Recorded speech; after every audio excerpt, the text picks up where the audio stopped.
तर मंडळी, आज पहिल्यांदाच मी हंग्री डोनट या चॅनलवरती डोनटची रेसिपी घेऊन आलेली आहे तुमच्यासाठी. तर बघा, ही डोनट बनवायला खूपच इझी आहे आणि तुम्ही बिलीव्ह नाही करणार, हे मी डोनट बनवले चक्क ब्रेडपासून. तर आता काय करायचं बघा, घ्यायचे असे 6 स्लाईस असे ब्रेड घेतलेले आहेत मी इकडे. ह्याचे जे ब्रेड आहेत ना, ह्याच्या कडा आपल्याला पहिल्यांदा कापून टाकायच्या आहेत. तर हे बघा, हे सर्व ब्रेडच्या कडा मी इथे कापून टाकलेल्या आहेत. आता एका वाडग्यामध्ये काय करायचं, दूध घ्यायचं, थोडंसंच घ्यायचं, जास्त दूध लागणार नाही आहे. तर हे सर्व ब्रेडचे स्लाईस आहेत ना, त्याच्यामध्ये डिप करायचे आणि ह्याच्यातलं जे दूध आहे हे असं घट्ट दाबून त्या ब्रेडमधलं दूध सगळं आपल्याला काय करायचं आहे, गाळून काढायचं आहे. आता हे जे आहेत ना, ह्याचा असा एक गोळा बनवून ठेवायचा आहे आणि छानपैकी आपल्याला बघा, आता हे सर्व जे ब्रेडचे स्लाईस आहेत ना, ते मस्तपैकी आता ह्याचं सगळे भिजवून घेतलेले आहेत, पाणी त्याच्यातलं दूध सगळं गाळून घेतलेलं आहे आणि आपल्याला हे छानपैकी असं स्मूथ असं त्याचं आपल्याला काय करायचं, एक पिठाचा गोळा मळून घ्यायचा आहे. वाटल्यास अगदी थोडंसं तेलाचा हात ह्याला लावू शकता आणि स्मूथ असं आपल्याला काय करायचं आहे की हे पिठाचा जो गोळा आहे ना, एक असा छान स्मूथ गोळा आपल्याला रेडी करायचा आहे. तर बघा, इथे मी थोडंसं तेलाचा हात लावलेला आहे आणि मस्तपैकी स्मूथ असा गोळा असा रोल त्याचा करून घेतलेला आहे. आता आपल्याला जेवढे डोनट बनवायचे आहेत ना, तेवढे आपल्याला इथे काय करायचे, सुरीच्या साह्याने मी ते पीसेस कट करून घेतलेले आहेत. इथे मी याचे 5 असे डोनट माझे रेडी झाले होते. तर बघा, असे हे जे तुकडे आहेत त्याचं मस्तपैकी गोल असा डोनटचा आकार आपल्याला शेप द्यायचा आहे. त्याला आता छानपैकी असं गोल त्याचा गोळा करायचा आणि काय पण एखादं ऑब्जेक्ट, पेन वगैरे पण तुम्ही घेऊ शकता. त्याच्या साह्याने मधोमध काय करायचं, आपल्याला असा होल करायचा आहे. म्हणजे जसा डोनटचा आकार असतो ना मंडळी, तसं आपल्याला काय करायचं, याला शेप देऊन घ्यायचा आहे.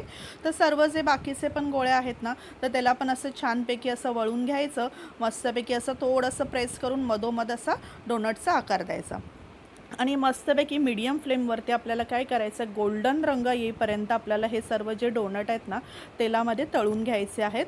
तर असं छानपैकी शॅलो फ्राय करायचे आणि मस्त त्याला रंग येऊ द्यायचा आहे. पलटून घ्यायचे, मीडियम टू हाय फ्लेमवरती आपल्याला हे सगळे डोनट जे आहेत ना, छानपैकी असे फ्राय करून घ्यायचे आहेत. आता हे डोनट फ्राय होत आहेत ना, तोवर आपल्याला काय करायचं, साईड बाय साईड आपल्याला चॉकलेट लागणार आहे.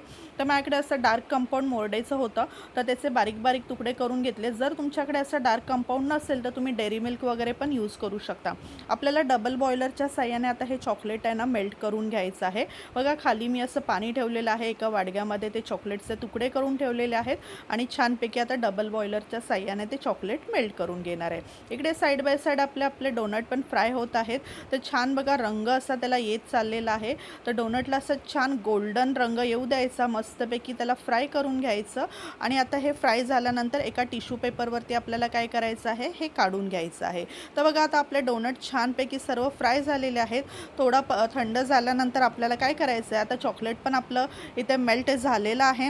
मस्तपैकी त्याला आता काय करायचं, असं ढवळून घ्यायचं छानपैकी चॉकलेटला आणि एक एक डोनट उचलायचे आणि ह्या चॉकलेटमध्ये डिप करायचे आहे. तर बघा, असे एका साईडने असे मस्तपैकी डिप करायचं चॉकलेटमध्ये आणि एका प्लेटमध्ये हे प्लेटिंग करून घ्यायचं आहे. तर आपल्या इथे बघा, डोनट खाण्यासाठी आता मस्तपैकी रेडी झालेले आहेत. तर तुम्ही पण असे डोनट बनवा आणि घरच्यांना, लहान मुलांना तर अतिशय आवडता हा पदार्थ आहे.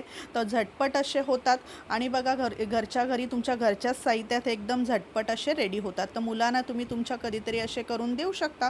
तर आता वरती स्प्रिंकलर्स होते माझ्याकडे काही, तर ते सजवण्यासाठी म्हणून हे मी स्प्रिंकलर्स याच्यावरती डोनटवरती टाकलेले आहेत. जर तुमच्याकडे असे स्प्रिंकलर्स नसतील तर तुम्ही जेम्सच्या गोळ्या वगैरे ज्या येतात, तर त्या जेम्सचे पण गोळ्या इथे यूज करू शकता सजवण्यासाठी, किंवा नाही सजवलं असं नुसतं चॉकलेट डिप करून खाऊ घातलं मुलांना तरीही चालेल. तर बघा, मस्तपैकी आपल्या आता इथे डोनट रेडी झालेले आहेत. तर नक्की आपल्या हंग्री डोनट या चॅनलला सबस्क्राईब करा मंडळी. रेसिपी आवडली असेल तर व्हिडिओ जास्तीत जास्त लोकांपर्यंत शेअर करा, लाईक करा आणि कमेंट करा. आणि हो, जाता जाता आपल्या चॅनलला सबस्क्राईब करायला मात्र विसरू नका. कशी वाटली रेसिपी मला नक्की कमेंट करून सांगा. आता बघा, इथले छानपैकी आपले डोनट रेडी झालेले आहेत. खा, प्या आणि मस्त रहा.